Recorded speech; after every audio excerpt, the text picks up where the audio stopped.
다니엘서를 보면 우리가 어느 시점에 살고 있는지를 아주 명확하게 설명해 주고 있는 것이 이 다니엘서입니다. 그런데 제가 어제 말씀을 준비하면서 이 신상 있잖아요. 이 신상의 꿈은요, 우리가 어느 시대에 살고 있는지를 아주 정확하게 설명해 주더라고요. 이제 그걸 나눌 거예요. 그래서 이 신상의 꿈은 그냥 단순히 느부갓네살 왕이 자신에게 준 하나님의 영광, 부귀영화, 이 꿈이 아니에요. 이 꿈은 바로 저 오늘날 저와 여러분이 어느 시대 가운데 살고 있는 꿈이에요. 그래서 저와 여러분이 중요한 것은 우리가 이제는 우리의 믿음도 키워야 되고 우리가 이 세상에서 맞서 싸워서 승리해야 되죠. 그런데 그것도 중요하지만 더 중요한 건 뭐냐면 저와 여러분이 어느 시점에서 살고 있느냐, 이게 아주 중요해요. 저와 여러분이 어느 시점에서 살고 있는지를 분명하게 깨닫게 되면 여러분의 삶이 분명하게 변화됩니다. 분명한 목적을 가지고 살게 됩니다. 그리고 더 나아가 여러분의 삶에 아무리 어려움과 고통이 와도 그것을 이길 수 있는 힘이 주어지더라고요. 할렐루야. 그래서 여러분, 이 다니엘서를 통해서 우리가 지금 어느 시점에 살고 있는지를 분명하게 깨달아야 됩니다. 그런데 오늘 말씀을 나눌 거지만 지금은 있잖아요. 우리가 지금 어느 시대에 살고 있냐면요, 바로 메시아의 나라가 이 땅 가운데 도래할 시점 가운데 우리가 살고 있더라고요. 한 가지가 남았어요. 이 신상의 꿈에서 한 가지가 남아있는 거예요. 그게 뭐냐면 도래 나라인 메시아의 나라가 한 가지가 남아있더라고요. 그것이 아직 성취가 안 됐어요. 할렐루야. 그런데 그 성취가 점점 이루어지는 시대 가운데 가고 있다는 거예요. 그래서요, 지금은요, 신앙생활하기가 만만치가 않습니다. 그래서 이 마지막 때는요, 순교자의 신앙을 가져야 돼요. 죽으면 죽으리라. 할렐루야. 우리 옆 사람과 죽읍시다. 뒷사람과 죽읍시다. 승희야, 죽읍시다. 승지야, 죽자. 죽어야 돼. 죽자는 것은 진짜 죽는 것이 아니라 우리의 옛사람을 죽여야 돼요. 죄의 속성을 죽여야 돼요. 하나님을 반대하는 것들을 죽여야 돼요. 성경에서 그거를 육신의 세계를, 육신의 세계를 얘기하는 거예요. 여러분, 이 땅 가운데 살아야죠. 그런데 우리는 이 땅은 지나가는 세상. 누가 이렇게 얘기하더라고요. CBS에서 설교를 듣다가 이렇게 얘기하시더라고요. 장래에 대해서 이렇게, 죽음에 대해서 이렇게 그런 설교였어요. 우리가 가야 할 곳은 천국이다. 그런데 이 세상은 뭐냐, 이런 부분이었어요. 이 세상은요, 우리가 하나님으로부터 보냄받은 지역이에요. 우리가 가는 게 아니라 이 세상은 우리가 저 세상에서 하나님께서 우리를 보낸 곳이에요. 보낸 곳. 그러니까 본향이 아니라는 거. 보낸 곳이에요. 보낸 곳. 여기서 지금 우리가 육신을 갖고 사는 것은 하나님 아버지께서 이곳에 우리를 보내신 거예요. 그러면 보냈다면 어디 해야 돼요? 가는 거예요. 죽음이라는 건 뭐냐면 하나님 이 땅 가운데 삶은 뭐냐면 하나님이 보낸 곳에 우리가 살고 있는 거예요. 그런데 중요한 것은 이제 다시 우리가 고향으로 돌아가야 되는 거예요. 그게 바로 죽음이라는 거예요. 그리고 이 땅 가운데 탄생이라는 거예요. 그래서 여러분, 이 땅이 전부다라고 생각하시면 절대 안 됩니다, 여러분. 자, 오늘 주제는 다니엘서 10번째로 신상의 다리와 새 같은 나라라는 주제예요. 자, 우리 40절 다시 한번 볼까요? 40절에 자, 보면 첫 번째로 40절에 보면 15번째로 2장 40절에 보면 넷째 나라가 강하기가 새 같으니 새는 모든 물건을 부서뜨리고 이기는 것이라 새가 모든 것을 부수는 것 같이 그 나라가 문 나라를 부서뜨리고 찍을 것이며. 자, 지난 시간에 그러면 첫 번째, 두 번째, 세 번째 나라가 있었잖아요. 신상 볼게요. 자, 첫 번째 나라가 뭐였죠? 현재적 다니엘이 지금 머무르고 있는 나라, 바로 느부갓네살 왕, 바로 바벨론의 나라, 금의 머리였단 말이에요. 두 번째 나라가 이제 어떤 나라냐면 바로 메데 페르시아, 메데 바사라고 얘기해요. 메데 바사인 은혜 나라가 나타나요. 이건 아직 지금 현재적 2장의 현재적 개념으로 볼 때 아직 이루어지진 않은 거예요. 그런데 이제 느부갓네살 왕 다음에 바로 메데 바사가 세워질 겁니다. 왕이요. 그러면서 그것이 은혜의 나라가 될 겁니다. 라고 얘기했다는 거예요. 그리고 아직 나타나는 세 번째 나라인 동의 나라가 나타나는 거예요.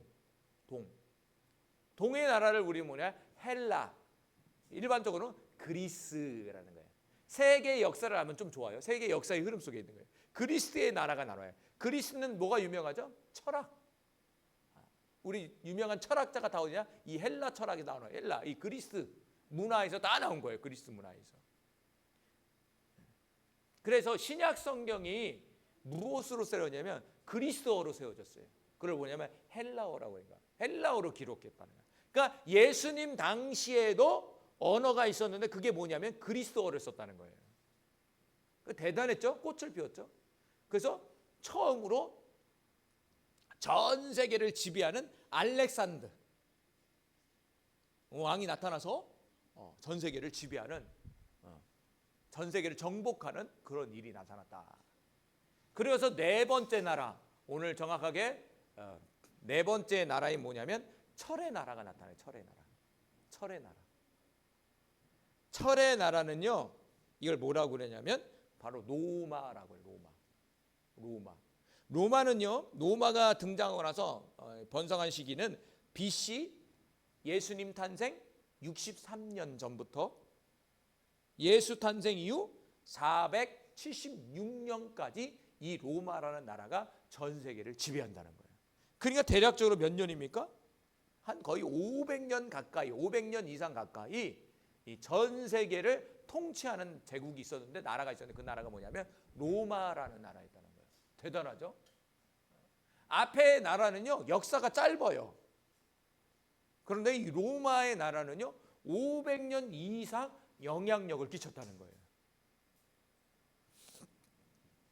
그래서 이 로마는요, 오늘 본문에서는 강하기가 새 같다 이렇게 나왔어요. 새.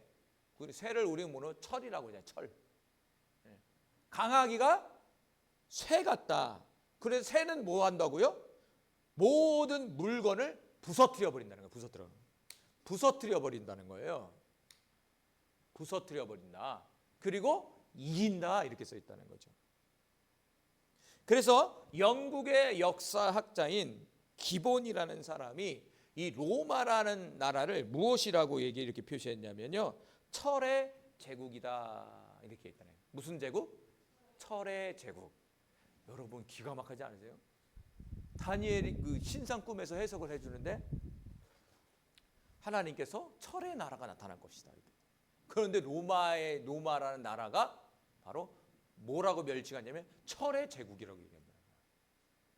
철의 제국. 하나님의 그 역사를 이끌어가는 거면요, 참 이걸 보면서요, 신상의 이 해석을 보면서요, 이야 정말 하나님을 경외할 수밖에 없어.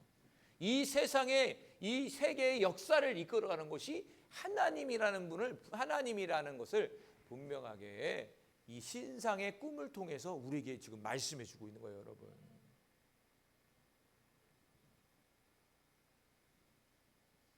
그래서 이 로마, 이 철의 나라는요, 이 로마는요, 2세기 기독교 시대에도요, 영국에서 유브라데스까지 이르러 네 나라 가운데서 가장 오래 존속하고 가장 광대한 나라였다고 그래요. 자, 사진을 볼까요? 야, 로마가 얼마만큼 큰지 보세요. 이거 보세요. 자, 보십시오. 자, 보면은 이쪽은 이 유대 땅이에요, 이스라엘이에요. 이쪽 방향은 중동이란 말이야. 여기 뭐지, 이렇게 모양 보이시죠? 가운데 보면은 이렇게 구두 모양 같은 거 이렇게 올라 있잖아요. 거기가 이탈리아예요. 이탈리아. 그러니까 지금 이 지역을 딱 보니까 영국도 있죠, 저 위에 영국. 그러니까 지금 로마라는 나라가 우리가 지금 얘기하는 중동, 그리고 유럽, 그리고 북아프리카, 거기까지도 이 지배를 했다는 거예요. 그런데 거기에도 이스라엘 땅도 지배했다는 거예요.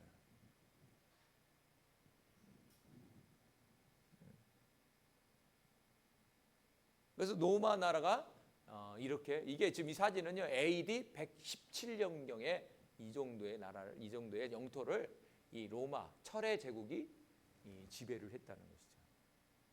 이거 알았을까요? 몰랐을까요? 몰랐죠. 다니엘은요. 우리는 역사가 끝나고 나니까 어떤 나라인지를 아는 거예요. 그런데 다니엘의 현재적 개념에서 본다면 이것은 무슨 나라? 철의 나라예요. 그냥. 어떤 나라인지는 모르지만 철의 나라인 거예요. 그래서 철의 나라라고 얘기했다는 거예요. 근데 이 철의 나라를 우리가 과거의 역사를 보는 거잖아요. 현재 우리의 개념에서는 과거로 보니까 이 철의 나라가 뭐냐면 로마였다는 거예요. 로마. 대단하죠. 그러니까 이 다니엘이라는 사람이 영성이요 대단한 사람이라는 거예요. 영성이. 할렐루야. 저와 여러분이 이 시대의 다니엘이 되길 간절히 소망합니다. 그래서요 다니엘이 이 시대를 이길 수 있었어요. 분명한 하나님의 계시와 깨달음이 있기 때문에 이 다니엘은 그 시대를 이길 수 있었다는 거예요. 그러니까 저와 여러분도 이 시대를 위해서 하나님의 분명한 계시와 하나님의 말씀을 분명히 깨달아야 된다는 거예요. 그럴 때 이 시대를 이길 수 있는 거예요. 이 시대를 분별할 수가 있는 거예요, 여러분. 그럴 때 세상살이에 파묻히지 않아요, 여러분. 그 상황에 실망하지 않습니다, 여러분. 그래서 이 보면은 오늘 본문에 다시 본다면 넷째 나라는 강하고 새 같다. 그러면서 새는 모든 물건을 부서뜨리고 이긴다 이거예요. 그러니까 로마하고 싸우면 로마가 계속 이기는 거야. 이 로마 군대가 얼마나 강한지 몰라요. 그리고 엄청나게 잔인해요. 그래서 로마가 전쟁하는 방법은 뭐냐면 엄청난 무력과 병력을 딱 보여주고 공포심을 주는 거예요. 상대방에게. 공포심을 주는 거예요. 그러면은 싸우기도 전에 그 공포심에 선문을 열어줘 버려요. 우리 늦게 봤잖아요. 그 당시에는요 엄청난 공포심이 있었다는 거예요. 로마 군인을 딱 보면요 그 왕들이요 무서우면 오줌 싸잖아요. 오줌을 싸버리고 싸우기 전에 전의를 상실해서 항복해 버린다는 거예요. 우리는 과거를 봤지만 현재적 개념에서는 그만큼 무서운 군대였다는 거예요. 그래서 로마를 뭐냐면 팍스 로마 이렇게 얘기해도 돼요. 팍스 로마.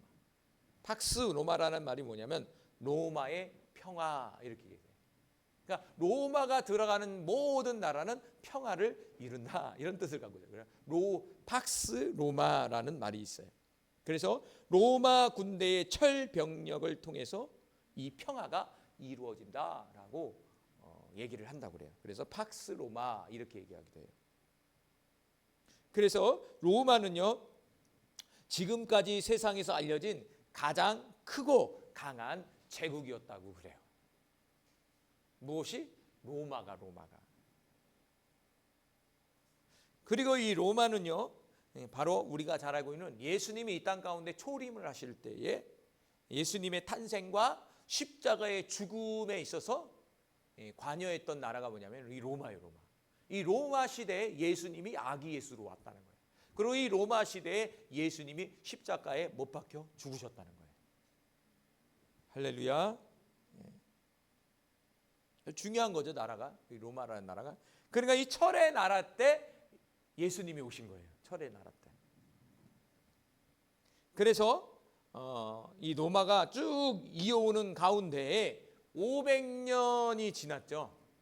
그래서 이 팍스 로마, 영원할 것 같은 이 로마가 500년이 지나고 나서야 또다시 무너지게 됐다는 거예요. 무너지게 됐어요. 할렐루야. 이 세상에 존재하는 나라는요 영원할 수가 없습니다. 반드시 역사의 흐름 속에서 무너져 버린다는 거예요. 그걸 보여주고 있는 거예요. 자, 철의 나라 이 로마가 무너지면서 뭐가 나타나죠? 철과 진흙의 나라가 나타나요. 철과 진흙의 나라. 그래서 16번째로 2장 42절과 43절 보면은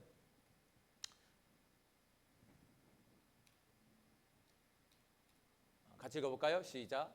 신상의 발가락과 새와 진흙이 섞인 다섯째 나라. 느부갓네살 왕이 꿈꾼 신상에 발가락을 봤단 말이에요. 다리와 발가락을 봤단 말이에요. 발가락을 봤단 말이에요. 근데 발가락이 뭐냐면 새와 진흙이 섞여 있다는 거예요. 이게 바로 뭐냐? 새와 진흙에 섞인 다섯째 나라를 얘기하는 거예요. 그거를 뭐냐면 열국시대라고 그래요. 열국시대. 신상 보여주세요. 열국시대. 이 부분은 좀 잘 들으세요. 열국시대요. 자, 열국시대. 자, 41절 읽어볼까요?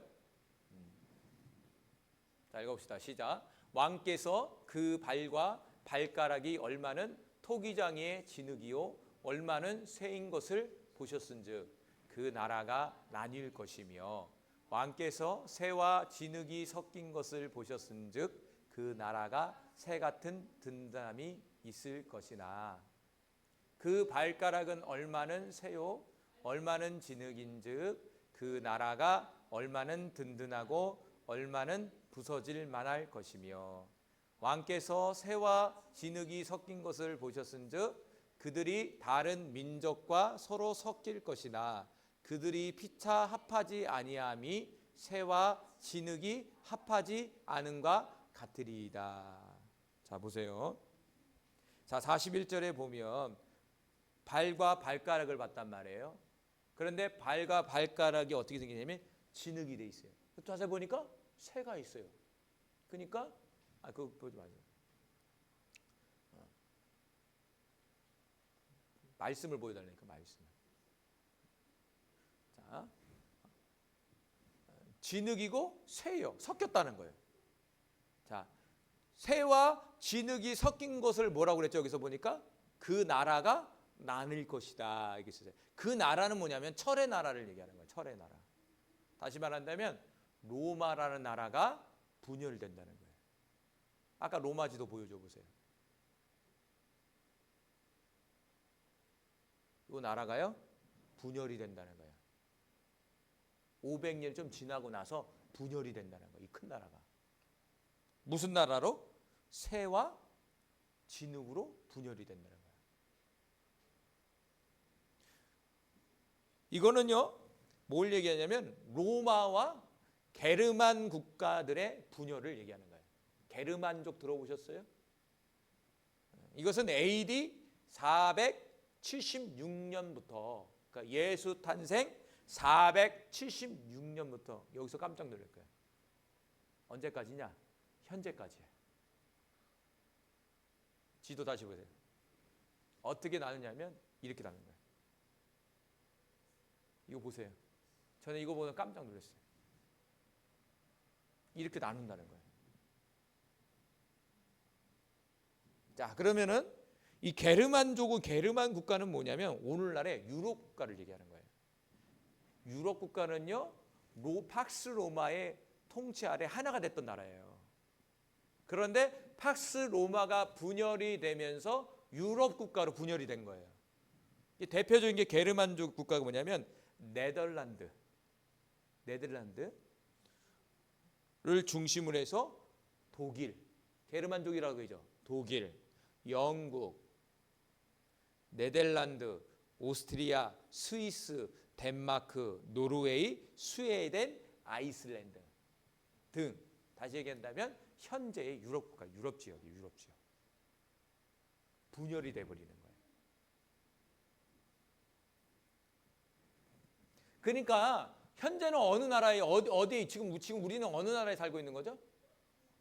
새와 진흙이 섞인 발의 나라예요. 발의 나라라고. 그게 지금 우리가 살고 있는 데라고. 왜 살고 있느냐면 우리가 더 정확하게 왜 지금 시대라고 얘기했냐면 보세요. 오늘 본문으로 다시 들어간다면 보면은 41절 하반절에 보면 그 나라가 나뉠 것이다. 로마를 얘기하는 거죠. 그러면서 왕께서 새와 진흙이 섞인 것을 보신즉 그 나라가 새같이 든든할 것이나 그 발가락이 얼마는 쇠요 얼마는 진흙이다. 그러면서 하는 말이 그 나라가 얼마는 든든하고 얼마는 부서질 만할 것이다. 이거 하면은 강한 나라가 있고 약한 나라가 있다는 거예요. 자, 분열이 됐어요. 그 어떤 나라는 새 같은 나라가 되고 어떤 나라는 진흙과 같은 약한 나라라는 거예요. 이해가 되시죠? 그러잖아요. 그 오늘날 국기 보세요. 나라 보세요. 오늘날 다시 시도를 돌려줘요. 빨리빨리 해줘야 돼요. 지도. 자, 본다면. 자, 오늘날 보세요. 오늘날에 제일 약한 데가 어디죠? 제일 못 사는 데를 찾으면 돼요. 약하다는 거 오늘날 경제적인 걸 얘기하시면 돼요. 자, 아프리카야, 아프리카. 그렇죠? 아프리카요. 유럽에서도 여러분 유럽 잘 사는지 아시죠? 우리보다 못 살아요. 핸드폰을 못 바꿔요, 거기는. 유튜브 보세요. 우리는 잘 산다고 생각했잖아요. 우리보다 못 에어컨이 없어요. 여러분 독일에 에어컨이 있을까요, 없을까요? 없어요, 독일에. 우리나라 그렇게 잘 살아요.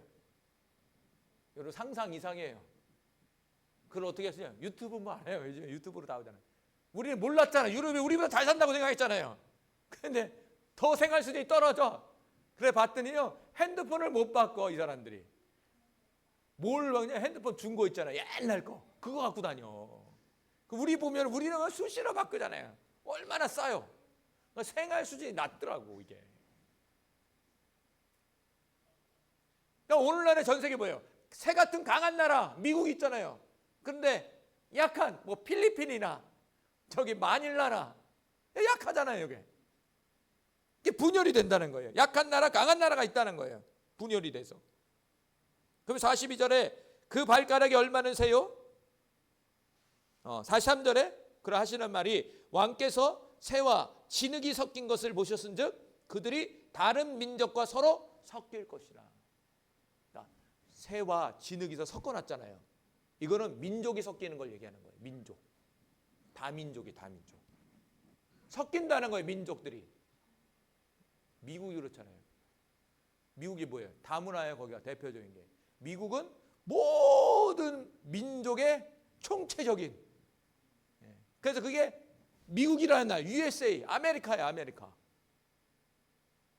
흑인, 뭐 동양인 다 섞어놨잖아. 모여서 미국이라는 나라를 만든 거예요. 중요한 것은 뭐냐면 섞어놨어요. 민족을 섞어놨지만 섞인다, 섞이지 않는다? 섞이지 않는다는 거예요. 철과 진흙은 섞이지가 않듯이 아무리 섞이려고 해도 섞이지가 않는다는 거예요, 여러분. 요즘에 문제가 뭐예요? 유럽에서요, 난민들이 자꾸 들어온단 말이에요. 난민들 들어보셨어요? 그래서 유럽에서는 처음에 인도주의 입장에서 난민들을 받아들였단 말이에요.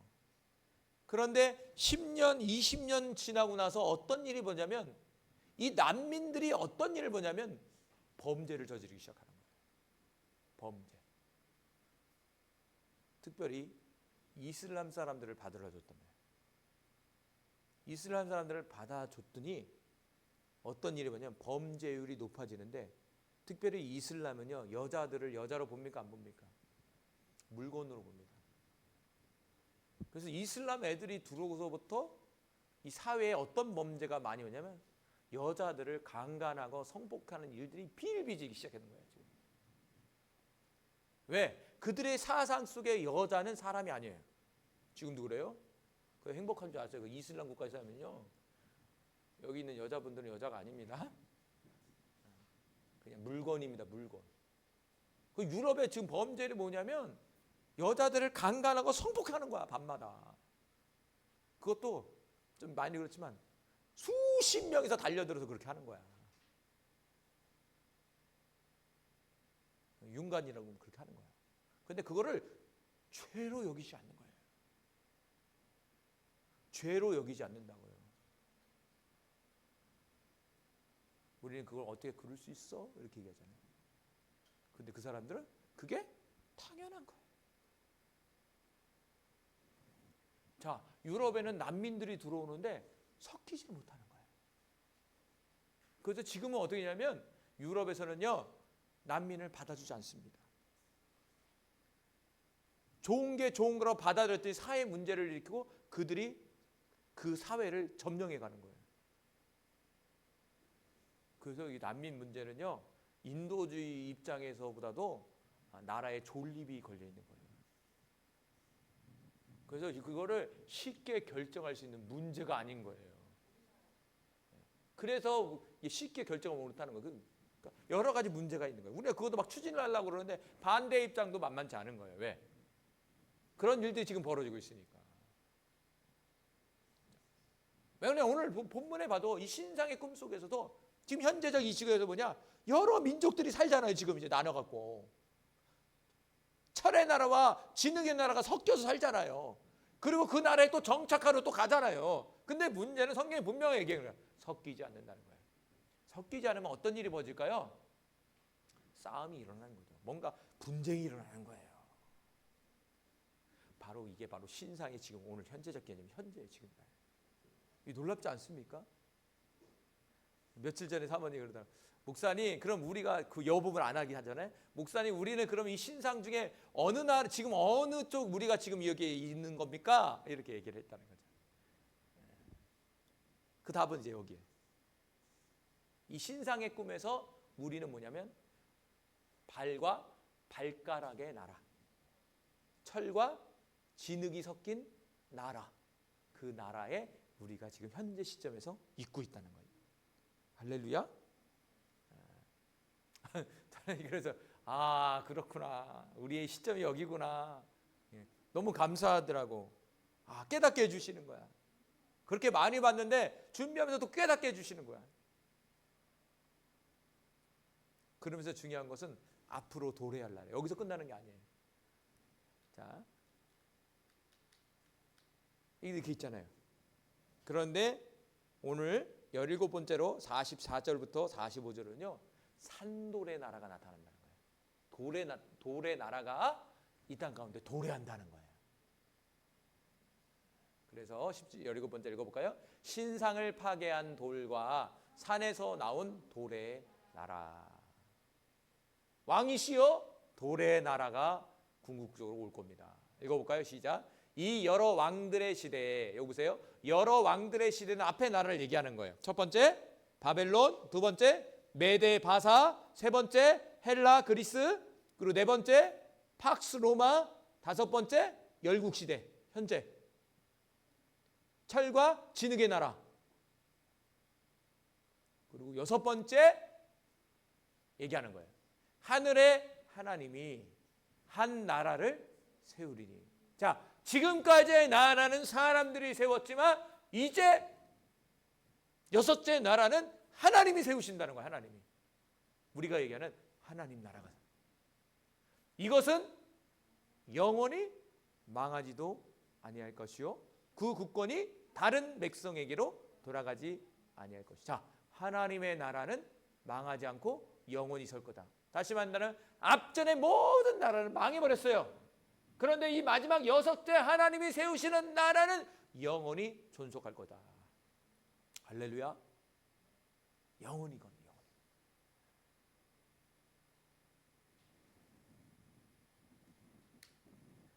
45절 손대지 아니하는, 그러면서 얘기하죠. 45절에 손대지 아니한 돌이 산에서 나와서 쇠와 놋과 진흙과 은과 금을 부숴드릴 것은, 왕께서 보신 것은 크신 하나님이 장래의 일을 왕께 알게 하신 것이라. 이 꿈은 참되고 이 해석은 확실하나이다 하니. 아멘. 자, 44절에는 하나님께서 한 나라를 세우시면서 45절의 설명하기를 산이 있는데 산에서 돌이 날아오는 거예요. 산에 있는 돌이에요. 우리가 보는 산에 돌이 날아오는 거예요. 돌이 그 신상을 쳐버리는 거예요. 그리고 온 세상이 돌의 나라로 바뀌는 거예요.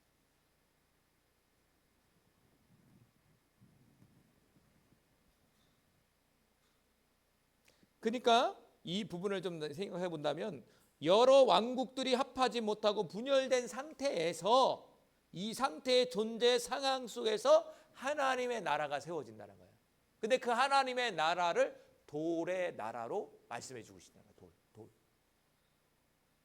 그러니까 다시 지도 이거 보세요. 이렇게 되다가 현재 이렇게 됐어요. 현재는 이런 상황 속에서 산에서 하나님 이런 상황 속에서 하나님의 나라를 세우신다는 거예요. 그런데 이 나라는 돌의 나라다 이거예요. 돌의 나라.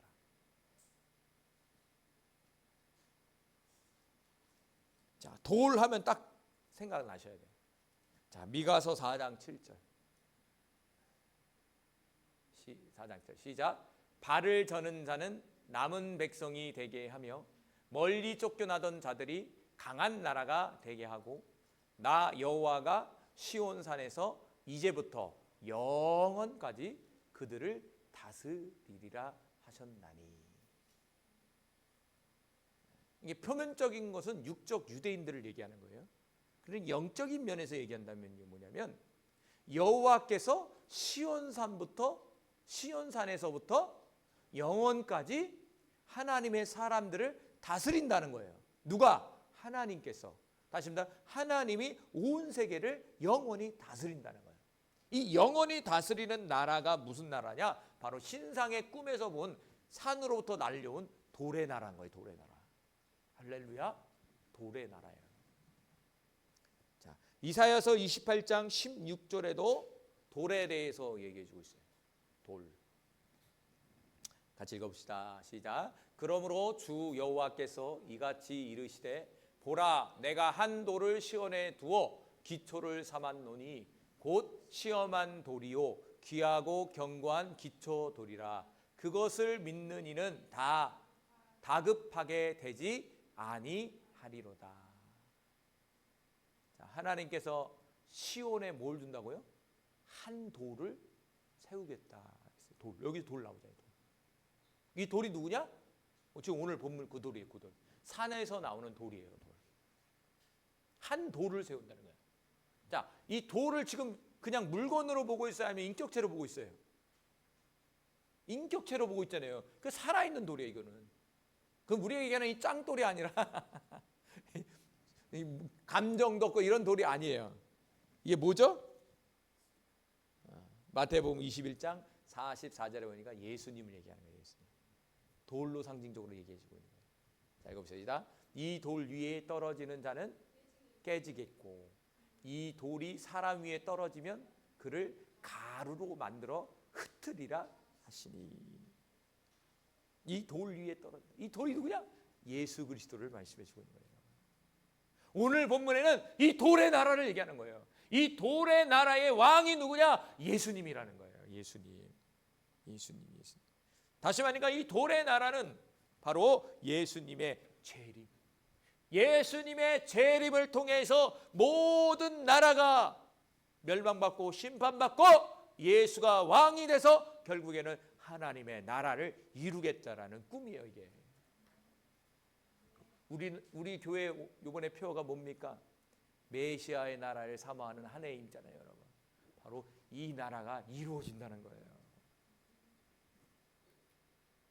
다시 지도 봅시다. 자, 우리 현재적이에요. 이게 사라진다는 거예요, 여러분. 그런데 이 예언의 꿈이 지금은 더 확실해요. 지금 왜? 분명해졌잖아요. 지금 새 나라와 지능의 나라가 분명히 갈라졌잖아요. 그리고 여러 민족들이 지금 섞어 살려고 섞어 사잖아요. 섞어 살지만 하나가 되지 못하잖아요. 여러분, 하나 되지 못해요. 지금은 어떻게 해요? 여러 다문화 민족의 우리나라는 얼마나 다문화가 바뀌었는지 몰라. 지금. 특별히 이 동네 다문화가 그렇게 많더라고. 근데 성경은 섞인다 섞이지 못한다? 여러분, 외국 사람이 아무리 한국에 와서 적응해도요 안 되더라고. 보니까 우리도 이해를 못하고 그 사람도 이해를 못해. 그게 있더라고요, 여러분. 그래서 절대 섞일 수가 없다는 거예요. 섞일 수 없으면 무슨 문제? 분명히 문제가 발생한다 이거예요. 그러니까 섞이는 게 좋은 거예요, 안 좋은 거예요? 좋지가 않는 겁니다, 여러분. 이게 사라진다니까요, 여러분. 화면을 빨리 보세요. 지금 우리가 나는 이 나라가 지금 바뀐다, 사라져 버린다니까요. 이 보이는 이 나라가 돌의 나라로 바뀐다니까. 언제? 예수님이 재림할 때. 근데 이 다니엘 씨가 이게 지금 정확히 우리 시대예요, 지금 이게 예언하고 있는 이 시대. 그래서 서두에 얘기했잖아요. 우리가 지금 마지막 주님이 계획하신 그 나라 하나만 남았다고요. 지금 돌의 나라가 하나가 남았다고요. 다니엘은 몇 개의 나라가 남은 거예요. 다니엘은 금신상의 나라에서 살았잖아요. 그러니까 다니엘의 입장에서는 아주 먼 얘기예요. 그런데 저와 여러분에서는 정말 성경에서 말하는 그 하나님의 나라가 눈코앞에 있는 거예요. 다음은 없어요. 이제 여러분 미안하지만 다음이 하나님의 나라예요. 그래서 저와 여러분은 뭐냐? 마지막 때 성도라고 얘기하는 거예요. 여기서 승희야, 다음은 없다. 미안하지만 기회가 없어. 어떻게 보면요, 축복이에요. 다니엘은 이거 얼마나 기다렸을까요? 언제 이룰지는 몰랐을 거야 아마. 그런데 다니엘의 인생 속에 어디까지 갔냐면 두 번째 나라까지 갔어요. 금의 나라와 은의 나라까지는 경험했단 말이야. 거기까지는 경험했다는 거예요. 근데 우리는 금, 은, 철, 또 뭐죠? 안 들려. 뭐라고? 진흙. 갑자기 진흙과 쇠. 진흙과 쇠와 진흙이 섞인 나라. 열국 시대. 여기까지 경험하고 있는 거죠. 그리고 다음 나라는 돌의 나라. 이거 아직 경험 못한 거예요. 그런데 이게 다 끝나면 돌의 나라 살아요. 그래서 우리는 예수님의 재림을 기다리는 세대예요, 여러분. 근데 이제 다니엘서를 보면요, 이제 뒤로 가서 또 환상 이런 게 딱 보여요. 막 뭐 이렇게 보여. 그거는 이제 더 디테일하게 보여주더라고요. 앞에 나오는 이 신상은 전체적인 개요야. 전체적인 개요란 말이야. 다니엘의 시점에서 시작된 하나님의 역사의 시작과 끝을 보여주는 거예요. 참 신기하더라고요. 그래서 마지막으로 18번째 2장 40절과 49절을 보니까 이걸 쫙 해석해주고 나서 하나님이 다니엘을 높여주시더라고요. 하나님 멋진 하나님이시죠. 하나님 앞에 순종하고 하나님 말씀을 듣고 믿음으로 나가니까 결국에 하나님이 보상해 주셨다는 거예요. 자, 읽어봅시다. 이에 느부갓네살 왕이 엎드려 다니엘에게 절하고 명하여 예물과 향품을 그에게 주게 하니라. 왕이 대답하여 다니엘에게 이르되 너희 하나님은 참으로 모든 신들의 신이요 모든 왕의 주제시로다. 내가 능히 이 은밀한 것을 나타냈으니 내 하나님은 또 은밀한 것을 나타내시는 이시로다. 왕이 이에 다니엘을 높여 귀한 선물을 많이 주며 그를 세워 바벨론 온 지방을 다스리게 하며 또 바벨론 모든 지혜자의 어른으로 삼았으며 왕이 또 다니엘의 요구대로 사드락과 메삭과 아벳느고를 세워 바벨론 지방의 일을 다스리게 하였고 다니엘은 왕궁에 있었더라. 할렐루야. 역전의 하나님. 다니엘 어떤 신분이에요? 포로잖아요. 포로. 그리고 죽음 직전에 있었어요. 또 그런데 하나님께 기도하니까 하나님 깨우쳐 주셔서 왕에게 그대로 얘기하니까 그게 맞다는 거예요. 왜? 다니엘이 말한 신상 꿈이 맞거든. 그러니까 그 해석도 당연히 맞다는 거예요. 여러분, 모든 문제는 하나님이 풀어줘야 돼요. 은밀한 일이잖아요, 이거는. 여러분, 하물며 은밀한 일도 이렇게 풀어주시는데 우리가 하는 거는 은밀한 거 아니잖아요. 당연히 하나님이 풀어주신다고요. 여러분, 여러분의 삶에서 여러분 스스로가 해결할 수 있겠지만 우리는 그렇게 하지 말고 다니엘 이 말씀을 교훈 삼아서 하나님의 방법으로 풀고 하나님께 매달린다면 하나님이 높여주시잖아요. 그리고 더 나아가 왕이 어떻게 합니까? 하나님을 높이잖아요. 하나님을 모르는 왕이 야, 네가 믿는 하나님이 진짜 하나님이다. 이게 뭐냐면 영광이죠. 그러니까 다니엘은요, 믿음을 가지고 순종하니까 바로 하나님이 그를 높여줬다는 거죠. 그러니까 믿음을 가지고 순종하는 것이 결국엔 다니엘에게 있어서 하나님께 영광 돌리는 거예요. 그런데 하나님은요, 참 감사해요. 하나님은 당신이 영광을 받는 것뿐만 아니라 그 영광을 돌리는 존재에게 또 영광을 주세요, 이분이. 그게 얼마나 감사한지 몰라. 그게 높여주는 거야. 그러니까 여러분이 열심히 여러분의 인생 속에 하나님의 영광을 돌리면 그분이 때가 되면 여러분을 높이신다는 거예요. 그때까지는 뭐냐? 열심히 우리가 하나님께 영광 돌리면 돼. 그래서 고린도 10장 31절에 그런즉 너희가 먹든지 마시든지 무엇을 하든지 다 하나님의 영광을 위하여 하라. 그러니까 이 다니엘의 이 행동은 자신의 부귀영화를 위해서 한 게 아니에요. 하나님의 영광을 위해서 한 거예요. 그 순종하고 나간 거예요. 한번 다른 얘기해 보세요. 만약 그 신상의 꿈이 틀렸다면 어떻게 될까요? 다니엘은 죽죠. 근데 보세요. 다니엘이 그날 듣고 기도했다면 친구들이랑 모여서. 그런데 신상의 환상을 보여줬단 말이에요. 그러면 다니엘이 만약에 그 상황 속에서 여러분이 생각해 보세요. 여러분 어떤 생각이 들까요? 불안하지 않을까요? 이게 맞나? 틀리나? 이거 잘못 들은 건가? 왜? 잘못 갔다 죽는 거거든. 그런데 다니엘은 확신을 가졌어요. 분명한 하나님의 음성을 분별할 수 있는 능력이 있었고, 그리고 믿음에 확신했어요. 이 맞다. 그리고 간 거예요, 왕한테. 마치 에스더가 죽으면 죽으리라는 각오로 간 거예요. 3일 금식하고 왕 앞에 나간 거 똑같은 거예요, 사실은. 그런데 자신에게 응답한 그것이 사실이었다는 거예요. 저는요, 다니엘도 깜짝 놀랐을 것 같아요. 그러지 않아요? 긴가민가 같더니 맞다고 얘기하니까 다니엘 자체가 너무 놀랐을 것 같아요. 나는 제가 놀랄 것 같아요. 그냥 제가 다니엘 하면 그냥 이게 맞네 진짜. 누가 이렇게 고개를 쭉 내밀고 들어가냐. 그래서 베드로서 5장 6절에요. 그러므로 하나님은 능하신 손 아래서 겸손하라.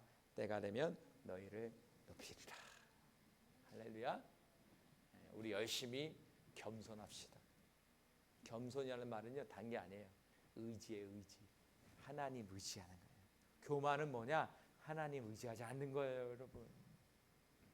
권사님 어렵죠? 세상의 방법, 상황을 의지하지 마시고 하나님 붙드세요. 높여주실 거예요. 때가 되면 높은 거예요. 열심히 주님 앞에 낮아져야 돼요. 제가 지금 한 2, 3년 동안요, 하나님 앞에 낮아지는 훈련을 하고 있어요. 제가 그 정말 내가 그 낮아지더라. 이렇게 막 떠오르게 하시는 거예요. 그러니까 회개기도를 계속 시키는 거예요. 근데 여러분, 회개가 능력입니다, 여러분. 회개할 때 높아지는 거예요. 다른 기도도 하지만 열심히 여러분 삶을 자꾸 조명해서 주님 앞에 죄송하다고 자꾸 얘기하세요. 할렐루야. 그러면 오늘날에 다니엘 같이 쓰임 받는다. 기도합니다. 할렐루야. 살아가는